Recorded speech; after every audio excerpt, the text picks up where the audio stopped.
Irmãos,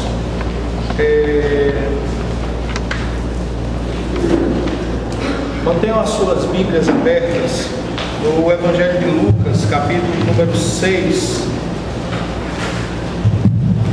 Nossa mensagem, na realidade, estará baseada em todos os versículos que compõem o restante do capítulo que nós temos tido a oportunidade de estudar na retomada do nosso estudo, da nossa exposição no livro de Lucas. Nós temos estudado desde o início do ano este Evangelho, colocamos o nome, nomeamos essa série de mensagens como sendo, investigando as cenas do Filho de Deus, C.S.I. Lucas. A ideia é a investigação de fato do Evangelho de Lucas e dessa mensagem principal que esse belo Evangelho nos traz.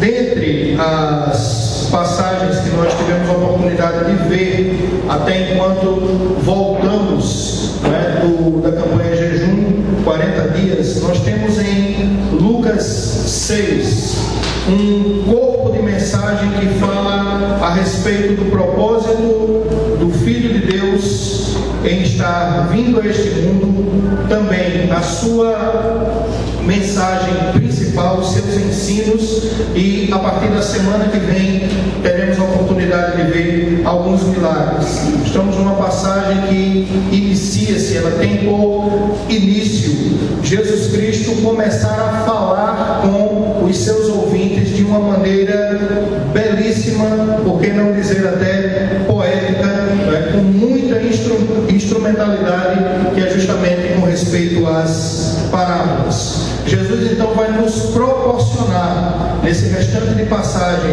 Lucas capítulo 6, versículos de 37 a 49, três imagens das mais significativas para o nosso aprendizado nessa noite, e que harmoniosamente se fazem um paralelo com toda essa mensagem cantada que nós tivemos a oportunidade de ouvir. Me perguntavam antes de iniciar a mensagem se hoje nós teríamos mensagem.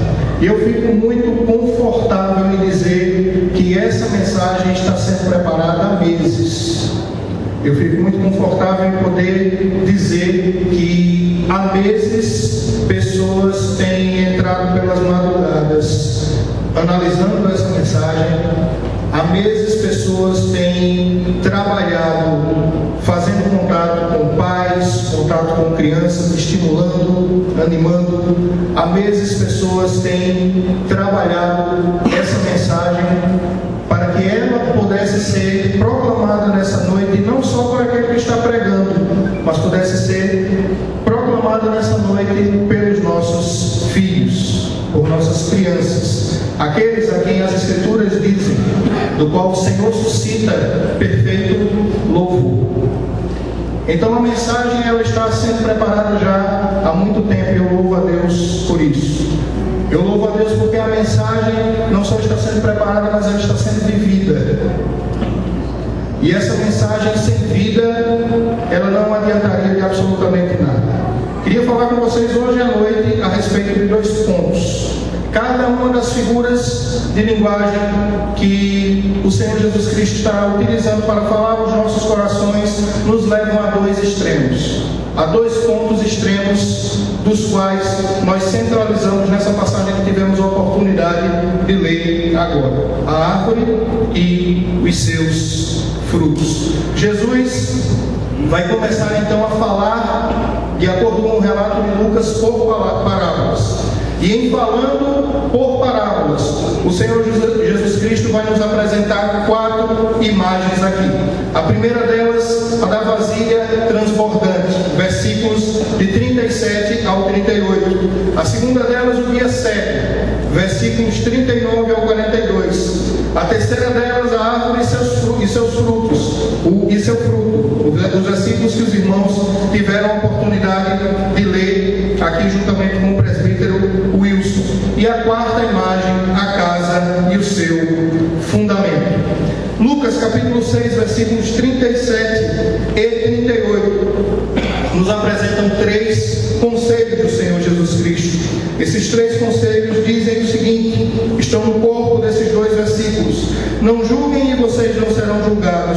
Não condenem e não serão condenados. Perdoem e serão perdoados. Deem e lhes será dado uma boa medida, calcada, sacudida e transbordante será dada a vocês, pois a medida que usarem também será usada para medir a vocês. O Senhor Jesus Cristo nos proporciona aqui a imagem desta vasilha transbordante. E a imagem da vasilha transbordante é aquela vasilha que recalcada, aquela vasilha que contendo algo de muito valor para aqueles que estão à sua volta, ela está a transbordar. É quase como aquele copo de água que você enche até a boca, como nós costumamos dizer, e você tem dificuldade de equilibrar e de conter o seu conteúdo dentro do copo. A vasilha transbordante, ela dá essa imagem relacionada ao perdão. E no que diz respeito ao perdão, o Senhor Jesus Cristo, com essa figura de linguagem, queridos, estará nos ensinando uma lição das mais preciosas dentro da cristandade, para que nós possamos não só viver ela, mas principalmente espelhar e refletir Jesus a respeito dessa imagem. Meus amados, Jesus Cristo irá nos ensinar aqui que nós devemos não julgar. Jesus Cristo irá nos ensinar que o discípulo do Senhor, aquele que de fato se parece com Ele, esta mensagem que Ele está dando aqui, está no corpo do que John MacArthur chama de o sermão da planície. Ele prefere não chamá-lo de sermão do monte, em função desse sermão estar, pelo menos, sendo apresentado por Lucas aqui de uma forma mais resumida, uma vez que o público ouvinte de Lucas era um público não judeu, mas era um público gentil. Então todos os elementos propriamente ditos dos judeus são retirados nessa passagem, nessa descrição. E o que nós temos aqui na realidade é um resumo do Sermão do Monte, que é o MacArthur chamar daquele sermão da planície. Ele está na realidade dizendo, haja vista que a planície, ela nos proporciona uma imagem vertical. Ele está na realidade querendo nos ilustrar também que o sermão da planície é o sermão da nossa vida, do nosso dia a dia. E no nosso dia a dia o Senhor nos ensina a não julgar. Não julgue, pois com a medida com que você julgar, será assim que você será tratado, será assim que você será julgado. O Senhor Jesus Cristo sabia bem que no contato com outras pessoas, os seus discípulos teriam a oportunidade muitas vezes de confrontar pessoas com o seu erro. E diante disso, ele pede, ele não tira o direito dos seus discípulos estarem julgando, mas ele diz que ao fazerem isso, vocês devem fazer com um critério diferente do que talvez eles estejam fazendo com vocês.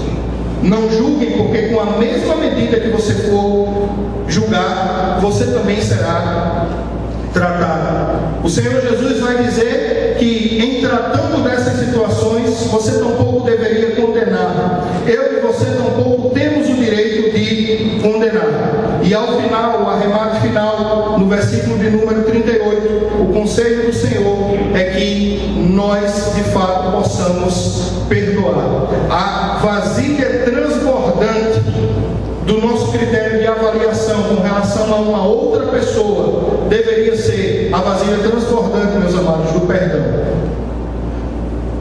Ao invés de derramar ira e crítica nas nossas palavras, nós devemos derramar compreensão, amor, tolerância e principalmente a característica principal da obra de Cristo vinda nessa terra: perdoar aqueles que são faltosos. O Senhor Jesus Cristo estará nos ensinando aqui que se algo deve transbordar de nós, não devem ser as acusações, mas se algo deve de fato transbordar dos nossos corações, esse algo que transborde seja o perdão do Senhor, porque o nosso Deus é rico em perdoar, Ele não se cansa de perdoar, o seu perdão é para sempre, e assim deve ser o caráter do Filho de Deus e do discípulo do Senhor. Meu amado, eu e você precisamos transbordar está em perdão, perdão que procede e emana do coração do Pai e é reflexo nas nossas vidas como cristãos e filhos do Senhor. Uma segunda imagem que ele nos proporciona encontra-se nos versículos de 39 ao 42. A palavra de Deus estará nos dizendo o seguinte: Jesus fez também a seguinte comparação: pode um cego guiar outro cego? Não cairão os dois no buraco? O discípulo não está acima do seu mestre, mas todo aquele que for bem preparado será como o seu mestre. Porque você repara no cisco que está no olho do seu irmão e não se dá conta da viga que está em seu próprio olho? Como você pode dizer ao seu irmão: irmão, deixe-me tirar o cisco do seu olho, se você mesmo não consegue ver a viga que está no próprio olho? Hipócrita, tire primeiro a viga do seu olho e então você verá claramente para tirar o cisco do olho do seu irmão. Parece aqui que Jesus perde a esportiva. Ele trata com dureza aqueles que procedem dessa forma e conseguem enxergar defeitos nos outros que na realidade de repente estão sendo praticados na própria vida daquele que acusa e daquele que aponta. A figura do guia cego é uma figura muito sugestiva para os nossos dias. Como poderia um cego estar guiando um outro cego? Não cairiam os dois no barranco? Diz o Senhor Jesus Cristo. O Senhor nos aponta para o perigo de sermos guiados por um cego. O Senhor nos aponta para o perigo que nós precisamos ter ao escutar toda e qualquer palavra e qualquer instrução. Note que associado a esse perigo, ele coloca a questão do respeito aos mestres. E o que na realidade o Senhor está apontando aqui como um perigo latente nos nossos dias é que, lamentavelmente, tudo que tem o nome de Jesus e que aparece aí fora como sendo algo supostamente cristão e vindo de Deus, tem atraído os ouvidos de muitas pessoas. E lamentavelmente existem muitas pessoas se permitindo ser guiados, amados, por cegos. E é lamentável e triste ver como simplesmente o fato das pessoas estarem falando supostamente em nome de Jesus Cristo faz com que haja uma tolerância em que as pessoas escutem abertamente esses ensinos, quando na realidade não são ensinos de mestres, mas são ensinos de pessoas que não conhecem o Senhor e que não estão pregando o Evangelho do Senhor. E em função disso são como cegos que estão guiando outros cegos. O final desta ilustração nos remete a uma multidão de pessoas sendo guiadas por cegos e que cairão em um barranco onde a perdição é certa. Meu irmão, minha irmã, você pode ter a certeza absoluta que se uma pessoa está se permitindo ser instruída por um falso mestre, essa pessoa terá o mesmo fim do falso mestre.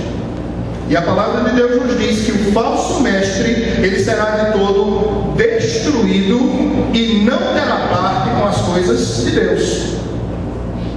Quando nós chamamos a atenção da comunidade para que nós não estejamos nos permitindo ser instruídos por falsos mestres, nós estamos atentando e zelando por aquilo que a palavra de Deus aponta como sendo uma maldição para aqueles que ouvem os falsos mestres.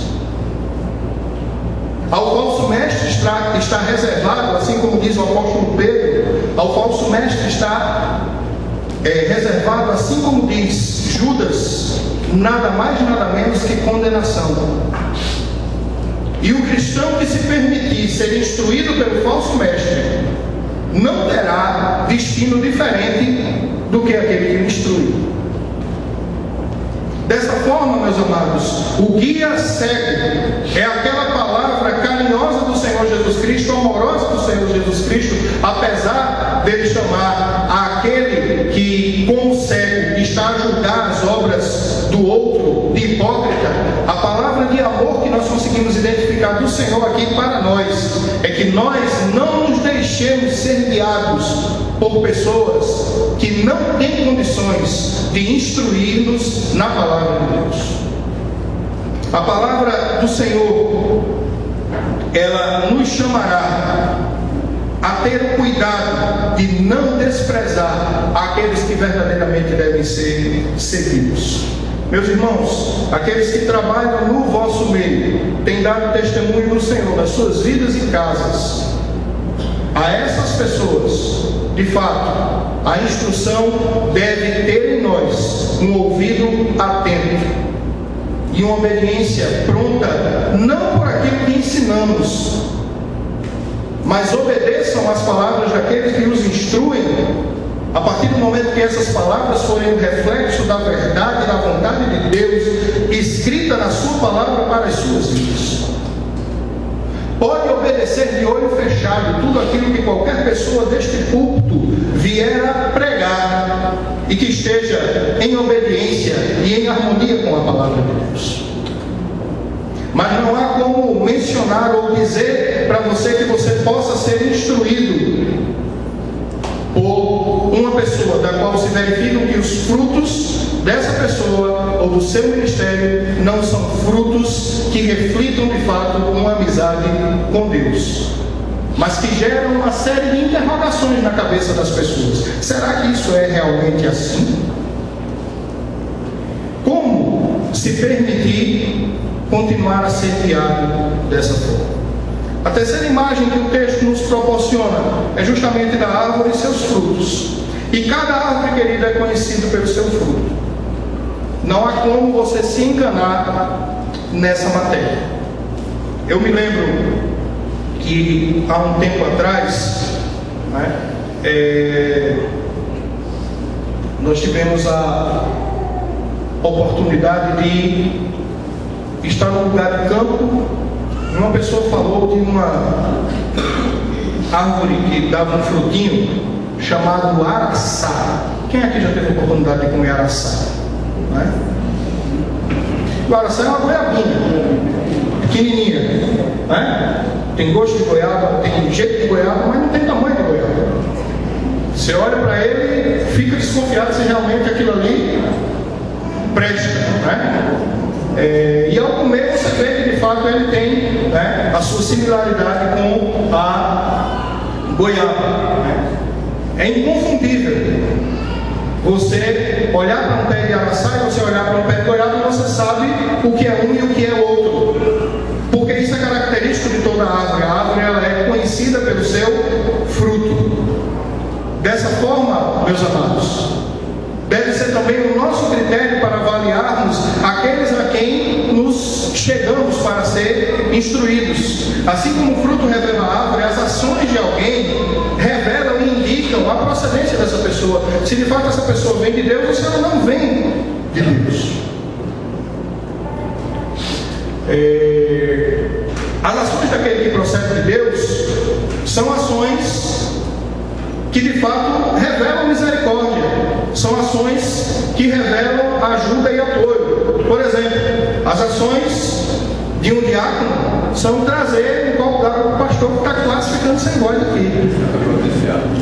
E eu entendo o que aconteceu. Como mudou um pouco a rotina, a água não veio. Se por favor, alguma alma caridosa, amém. Chegou aqui já estava sendo preparado. A providência de Deus já estava preparando esse momento. Obrigado, Celso. Celso não é candidato a diácono ainda, não abrimos eleição para isso, meus queridos. Ajuda mesmo, tá? Aquele que procede de Deus, amados, voltando à nossa passagem, ele vai dar frutos característicos relacionados à bondade que há no Senhor, ao cuidado que há no Senhor. O Senhor Jesus Cristo está apresentando a nós aqui quais são as características dos seus discípulos. E as características dos seus discípulos são transbordar em perdão e amar a instrução que procede do alto. Assim como ele transborda em perdão e ama a instrução que procede do alto, ele irá frutificar aquilo que de fato vem da parte de Deus. A quarta passagem, ou melhor dizendo, figura de linguagem da qual nós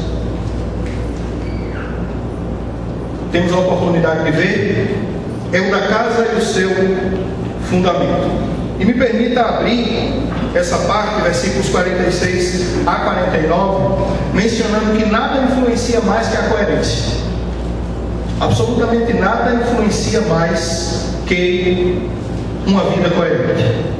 Uma vida que tem coerência entre palavras e atos, ela marca a vida dos seus ouvintes, ela marca a vida de outras pessoas. O Senhor Jesus Cristo, nos versículos 46 a 49, diz o seguinte: por que vocês me chamam Senhor, Senhor, e não fazem o que eu digo?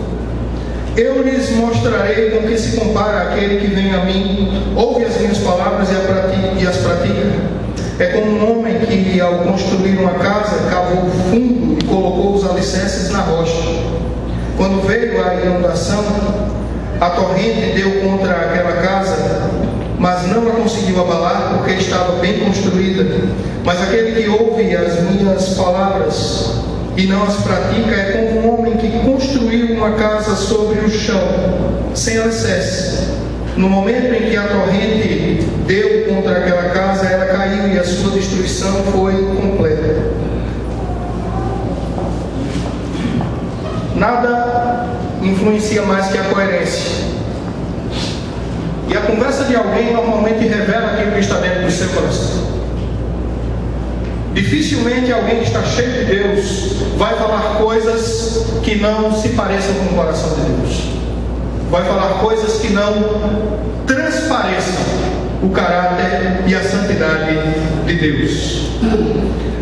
O Catecismo de Heidelberg, na sua pergunta número 64, diz que aqueles que estão implantados em Cristo por verdadeira fé produzem frutos de gratidão.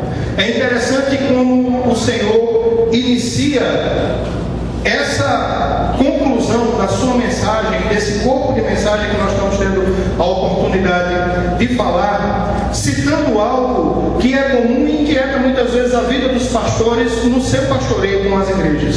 O Senhor Jesus Cristo diz para nós nos dias de hoje aquilo que líderes, pastores, pessoas que representam ministérios comumente se queixam, se doem ou até mesmo se ressentem na sua relação com ovelhas. O Senhor Jesus Cristo diz: se vocês de fato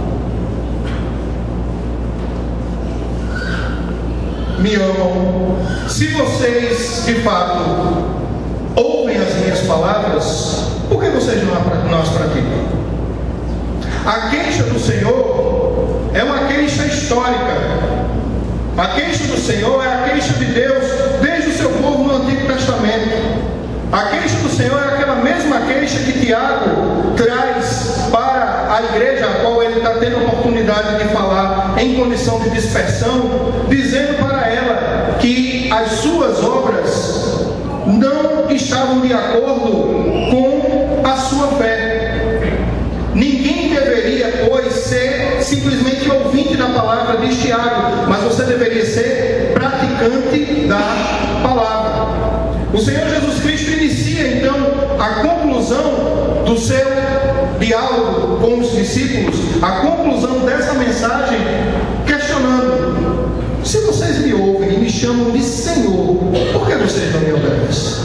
Nós ouvimos isso aqui das nossas crianças, o valor e a riqueza que há na obediência. Aquele que de fato é amigo de Deus, amados, é uma pessoa que tem prazer na obediência a Deus. Aquilo que ele ouve, ou aquilo que ele ouvirá ali fora, será certamente, por predileção, por escolha sua, será certamente ouvir e querer ouvir a palavra que procede de Deus. Aquilo que ele vivencia no seu dia a dia e acaba fazendo com que ele fale acerca disso, é o que de fato vem de Deus. E a consequência natural serão atos que procedem do trono da graça de Deus, reflexos do trono da graça de Deus. A casa e seu fundamento nos apresenta um Jesus que faz questão de ressaltar que aquele que anda com ele o obedece e tem prazer em obedecer. Jesus e suas palavras são o alicerce dessa casa.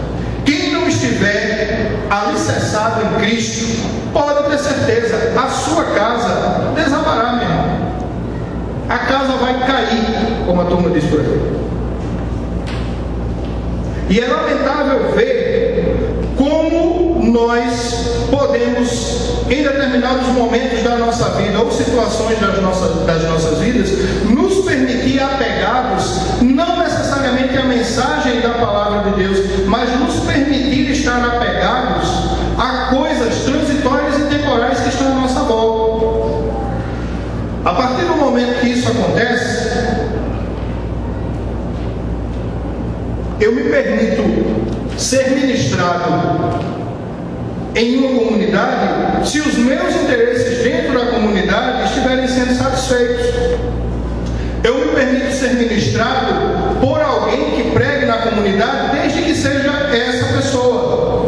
Eu me permito permanecer nessa condição de comunidade desde que eu esteja sendo satisfeito. E o critério de fato da integralidade da palavra de Deus deixa de ser respeitado. Uma casa que se fundamenta em coisas temporais, ela irá desabar, porque os tempos mudam, as coisas mudam.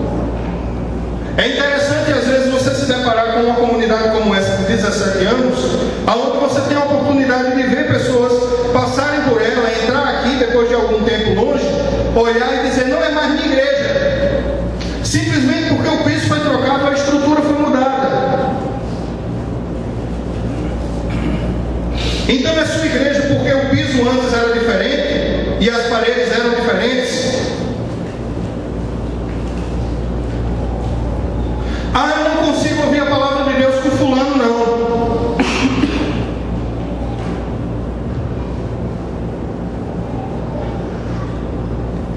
É complicado quando a gente olha para uma passagem como essa, que nos orienta a nós não julgarmos. Consideremos o conteúdo, amados. O que está sendo pregado é o Evangelho, então Deus está falando a você, independentemente da entonação.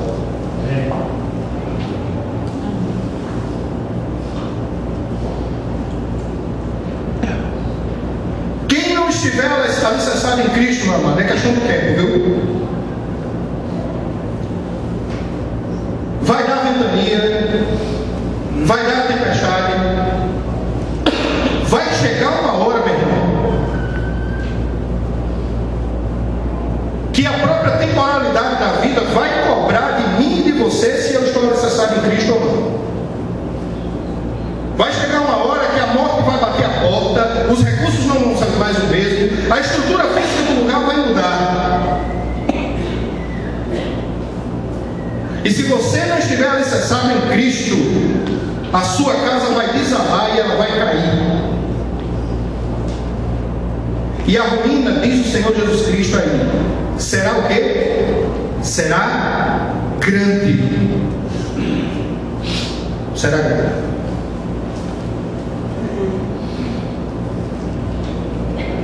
A casa de Deus é lugar para culto ser prestado, não é para culto ser assistido.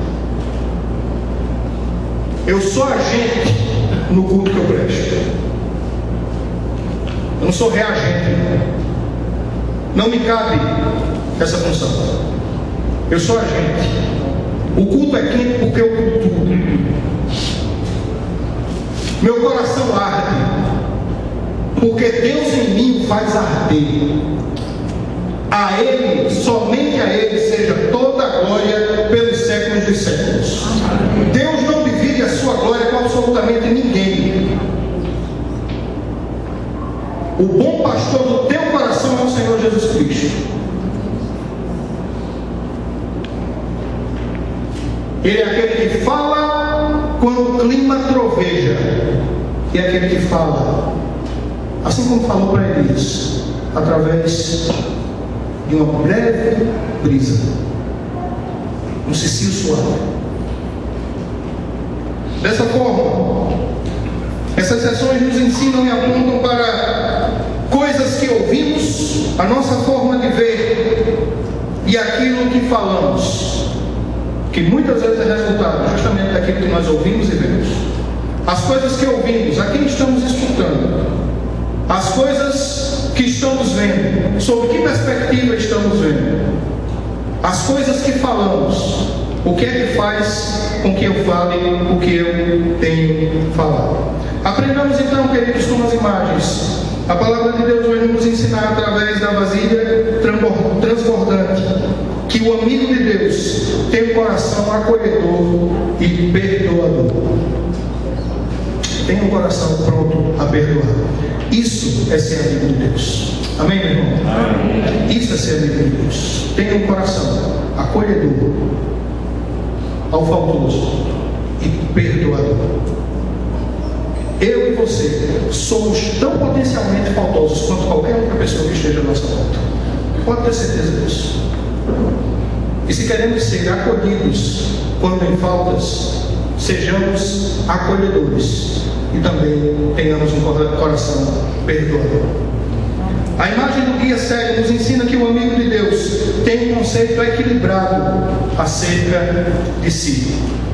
O amigo de Deus, ele não vai se permitir estar andando com as estranhezas, ou ouvindo, se permitindo ouvir as estranhezas de um evangelho adulterado que tem sido pregado nos nossos dias. O amigo de Deus, ele tão pouco vai se permitir ser guiado por um guia cego. A árvore e os seus frutos nos ensinam que o amigo de Deus é identificado não só por suas ações, mas também por suas palavras. E ao final, a casa e seu fundamento nos ensinará que o amigo de Deus está alicerçado em Cristo e não em pessoas ou coisas temporais. Não coloque sua fé ou a sua alegria em pessoas ou coisas. Coisas e pessoas passam, mas esta palavra permanece para sempre. Amém. A palavra do Senhor permanece para sempre, mesmo a despeito das pessoas passarem. Gente como eu passará. Gente como o reverendo Renan passará. Essas estruturas passarão, mas aquele que faz a vontade de Deus e permanece na sua palavra tem como promessa do Senhor que permanecerá também para sempre. É isso que nos ensina a palavra de Deus. Amém. Meus amados, sem o alicerce de Cristo nas nossas vidas, a nossa espiritualidade desamará. Que nós possamos de fato repousar a nossa espiritualidade nos alicerces que existem, estão na palavra de Deus, estão à nossa disposição. Eu peço que, assim como o Senhor carinhosamente nos legou esse registro inspirado, eu e você possamos nesse momento estar refletindo em como nós temos procedido como amigos de Deus. Lembrando que os dois pontos, os dois extremos, são muito claros no que diz respeito à orientação do Senhor. Quando a palavra de Deus diz que alguém é, o não ser anulará ou será totalmente anulado pelo fato de se ser. Aquele que é amigo de Deus obedece à palavra de Deus. E pronto. Só e tão somente. Baixe a sua cabeça, feche seus olhos. Nós vamos orar. Vamos falar com o Senhor. Esse é um momento seu com o Senhor. Sua palavra foi aberta, sua palavra foi exposta, sua palavra foi pregada.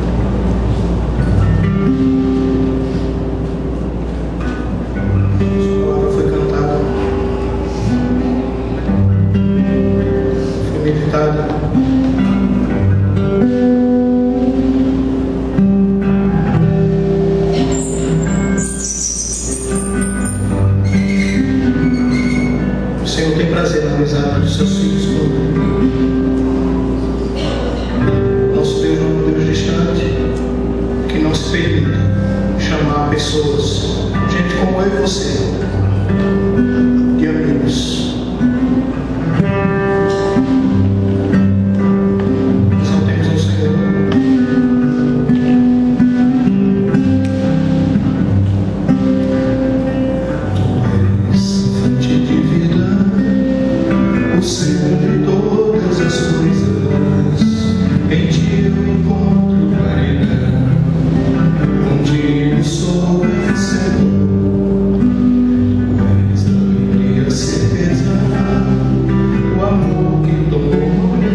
nesse momento, louvar e bendizer teu santo e bendito nome. Porque mesmo sendo como somos, Senhor, julgadores, desatentos a ouvir a tua voz, mesmo sendo, Senhor, muitas vezes incoerentes com aquilo que professamos, com aquilo que dizemos, frágeis ao ponto, Senhor, de edificar casas espirituais sobre a areia. Senhor, por teu amor, nos convida a um retorno, Pai, ao amor à tua palavra, Senhor, ao amor à santidade, à inteireza, firmeza que há na tua palavra. Quero te bendizer por isso, meu Deus. Te bendizer por ser ministrados por aqueles a quem o Senhor, nessa noite, nos relembra que deles vai suscitar perfeito louvor. Sermos chamados a uma vida de amizade com o Senhor. Para que toda a mensagem, Pai, que preparaste para essa noite, fale aos nossos corações de tal maneira, meu Deus, que o Senhor possa encontrar muitos amigos dentro desta casa. Seja o Senhor que fale aos nossos corações. Espírito Santo de Deus, ateste a tua palavra verdadeira. Assim seja, Senhor. Amém. Temos a oportunidade de estar oferecendo o nosso culto em gratidão ao Senhor. Quero agradecer a Deus pelo ministério infantil. Lisley, vem aqui para frente. Eu quero agradecer muito a Deus por sua vida, tá certo? Que Deus te fortaleça. Lisley vem de longe toda quarta-feira, tá? Para estar ensaiando as crianças. Você que é pai de criancinha aí nessa idade, as que você viu aqui, né? Traga, é bênção, tá certo? E nós teremos a oportunidade de estar, né, vendo esse coralzinho outras vezes aqui, que Deus possa estar te animando, né? Deus possa estar te usando ricamente. Nosso irmão Enildo também está de viagem marcada, né? E aí nós não estamos vendo por aqui, né? Está aqui na frente, né? E aí nós, né, também estaremos orando pela vida de Enildo. Ele estará numa nova missão agora, juntamente com o seu filho, né, na condução de uma cidade. Que Deus os revista de graça, né? Que Deus os revista do poder que vem do alto, para que realmente a glória de Deus possa ser vista nessa cidade através da vida da família de vocês. Amém? Vamos baixar nossas cabeças nesse instante, fechar os nossos olhos, orar ao Senhor. Graças nós te damos, amado Deus, por este culto, por este trabalho. Queremos te agradecer pela forma como o Senhor falou aos nossos corações pelas canções.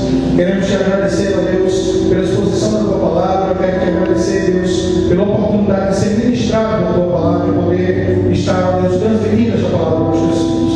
Eu te peço, Senhor, que essa palavra possa fazer com que nós não saiamos de forma alguma deste lugar da mesma forma como entramos. E que o teu Santo Espírito possa falar ao coração de cada um dos teus filhos. Seja exaltado em nossas vidas. Abençoa rica e poderosamente a vida da tua filha Lisley, Senhor, na condução deste coro infantil. E peço que o Senhor possa estar revestindo a tua filha de graça, dando a ela, Senhor, fortalecimento que de fato vem do alto, para que ela não venha a desanimar, para que ela possa encontrar na liderança desta igreja, nos seus pastores, no conselho desta igreja, o apoio necessário para dar continuidade a esta obra. Aos nossos queridos que aqui saíram esta semana, estejam nomeados nesse boletim ou não, eu te peço que o Senhor possa estar dando alegria e porção dobrada de alegria dos seus corações, para que de fato eles possam encontrar alegria na vida que há no Senhor, por ter um propósito perpetuado nas suas vidas enquanto eles existirem. Se ainda permanecem, se ainda estão vivos, é porque certamente o Senhor tem um propósito, e que o Senhor possa fazer com que os seus anos sejam multiplicados aqui na terra, no cumprimento deste propósito que vem da parte do Senhor. Eu te peço também pela vida dos nossos irmãos Enildo e Ângela, que o Senhor os use, ó Pai, naquela cidade ali onde terão juntamente a oportunidade com o seu filho poder estar ministrando. Que o Senhor possa fazer, ó Pai, que o no Senhor possa ser visto na vida deles e que de fato, ó Deus, o teu reino nas suas vidas possa também ser propagado naquela cidade. Queremos nesse momento também estar clamando e pedindo por aqueles que sofrem, por aqueles que perderam entes queridos durante esta semana. Queremos te pedir que o Senhor possa visitar com consolo nesse instante de coração de tua filhinha Dani, Pai, que perdeu sua avó drasticamente no dia de hoje. O Senhor possa estar consolando a tristeza que há no seu coração e dar ao Deus que os irmãos aqui na igreja possam se irmanar nesse instante também na sua dor, a fim de que ela possa perceber o cuidado do Senhor e o consolo que vem da parte do Senhor. Concede aos teus filhos uma noite de paz, dá que eles possam retornar para as suas casas, ó Deus, guardados por tua boa mão. E dá, Senhor, que de fato nós possamos em nossas vidas sermos tal qual a árvore que o Senhor nos mostra na tua palavra, coerente com os seus frutos, e que o fruto de justiça que há no Senhor possa ser verificado no nosso viver, no nosso proceder e no nosso falar. No nome santo e precioso de Cristo Jesus é que nós oramos. Amém. E que a graça de nosso Senhor e Salvador Jesus Cristo, o amor de Deus, o nosso eterno, poderoso e maravilhoso Pai, o poder, a comunhão e as ternas e divinas consolações do Espírito Santo de Deus repouse sobre a igreja do Senhor, espalhada na face da terra e sobre este rebanho que aqui está, desde agora e para